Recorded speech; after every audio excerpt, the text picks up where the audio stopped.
Tuhan adalah gembalaku, takkan kekurangan aku. Saudara-saudari yang terkasih, selamat pagi. Salam jumpa lagi dalam Sabda Siap Saji.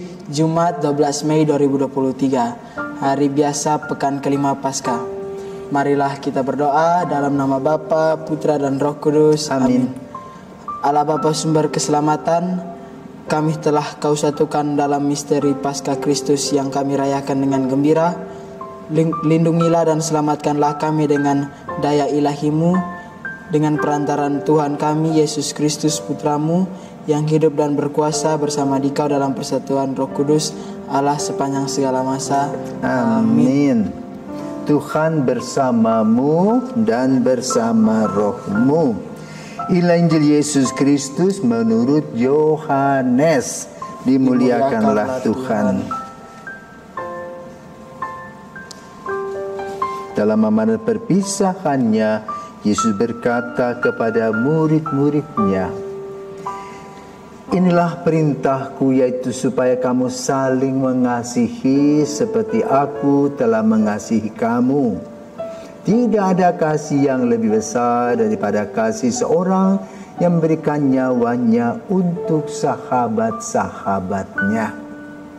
Kamu adalah sahabatku jikalau kamu berbuat apa yang kuperintahkan kepadamu.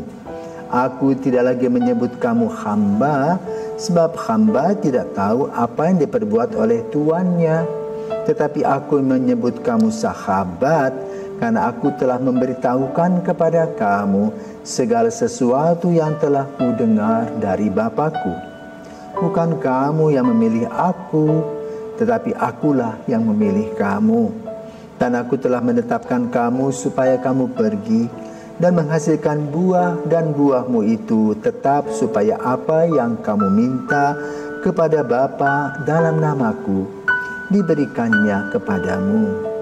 Inilah perintahku kepadamu, kasihilah seorang akan yang lain." Demikianlah sabda Tuhan. Terpujilah Kristus. Pagi Romo. Pagi Pedro. Injil pada hari ini mengisahkan Yesus yang mengajak murid-muridnya untuk saling mengasihi, di mana Yesus mengatakan tidak ada kasih yang lebih besar daripada kasih seorang yang memberikan nyawanya untuk sahabat-sahabatnya. Dalam kehidupan, orang bukan lagi berlomba-lomba untuk saling mengasihi, tetapi orang berlomba-lomba untuk saling menjatuhkan agar memperoleh jabatan atau pandangan-pandangan yang baik dari orang lain. Bagaimana tanggapan Romo dalam kehidupan kita di zaman sekarang yang saling menjatuhkan? Oke, Pedro, kamu asal dari mana? Dari Flores. Dari Flores. Engkau sekolah dasar di mana? Di Kupang. Di Kupang. Lalu kamu masuk seminari Tuke.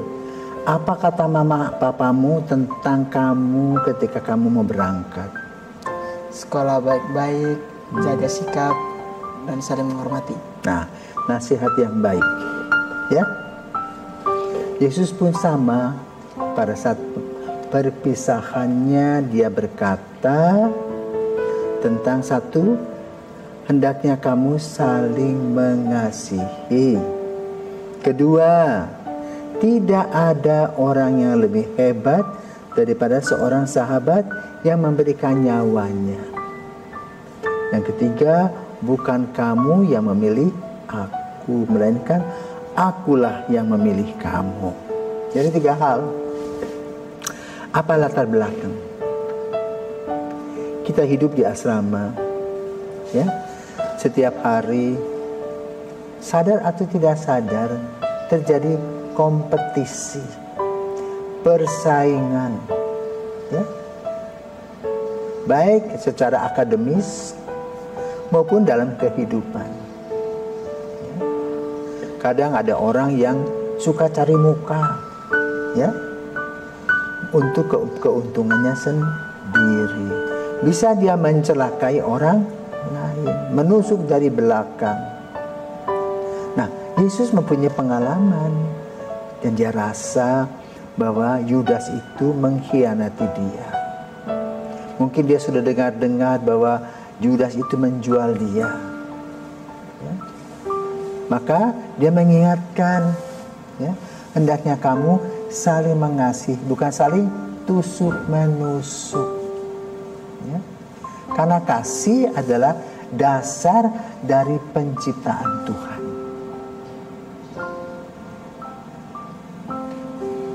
Jangan kamu saling menjatuhkan. Jangan kamu saling iri hati dan dengki. Karena kasih yang Yesus berikan kepada para murid itu sama seperti orang tuamu. Kalau kau punya adik, sama kasih orang tua. Ya, hanya orang tua tentu menyesuaikan kepentingan. Seperti misalnya adikmu belum berkumis, ya, kamu sudah berkumis. Maka apa yang dipilih orang tua? Uang untuk beli silet, ya.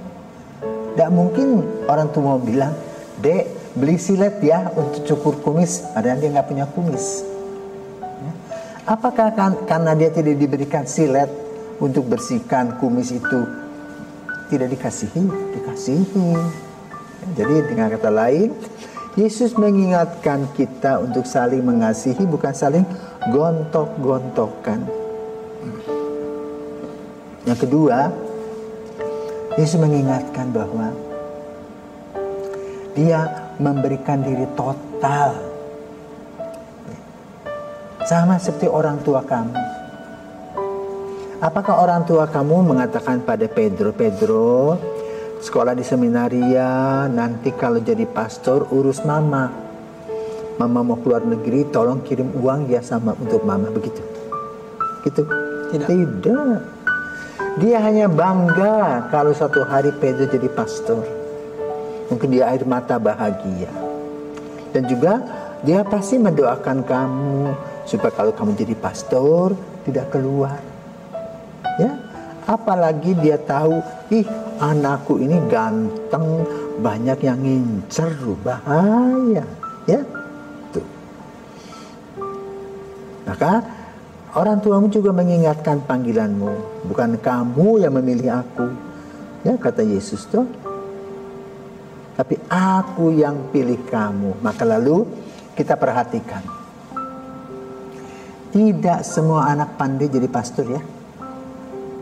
Ya kan? Tidak semua anak ganteng jadi pastor, toh. Ya. Biasanya mukanya biasa-biasa saja, yang otaknya biasa-biasa saja. Mungkin 1-2% saja yang ganteng sama yang pinter. Yang lain biasa-biasa saja. Kenapa? Yesus yang pilih.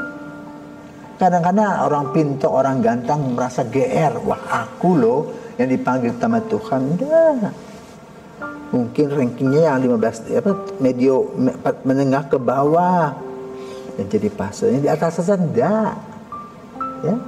Jadi ingat bahwa dalam panggilan ini Yesus yang memilih kita. Maka jangan GR kalau kita dipilih. Karena bukan kekuatan kita, tapi kekuatan dari Allah sendiri ingin menaruh kita pada tempatnya. Dan Dia ingin mengangkat kita. Agar apa? Lahir kemuliaan Tuhan. Jadi bukan untuk bergaya. Jadi ada 3 hal tadi, ya. Dasarnya kasih, ya. Yang kedua apa? Yang kedua, Yesus ini total memberi diri, ya. Disalibkan nanti tadi, ya. Memberi diri. Dan Dia tidak nuntut sama kita. Yang ketiga, akulah yang memilih kamu. Nah, saudaraku terkasih, kita dalam keluarga juga dipilih oleh Yesus menjadi pengikut-pengikutnya. Maka lalu dasar yang diminta oleh Yesus adalah saling mengasihi. Kedua, sadar, ya, bahwa Yesus memberikan yang terbaik, bahkan seluruh hidupnya Dia solidar Allah yang menjadi manusia untuk menebus dosa-dosa kita. Selamat berjuang, Tuhan senantiasa memberkati. Amin. Selamat pagi.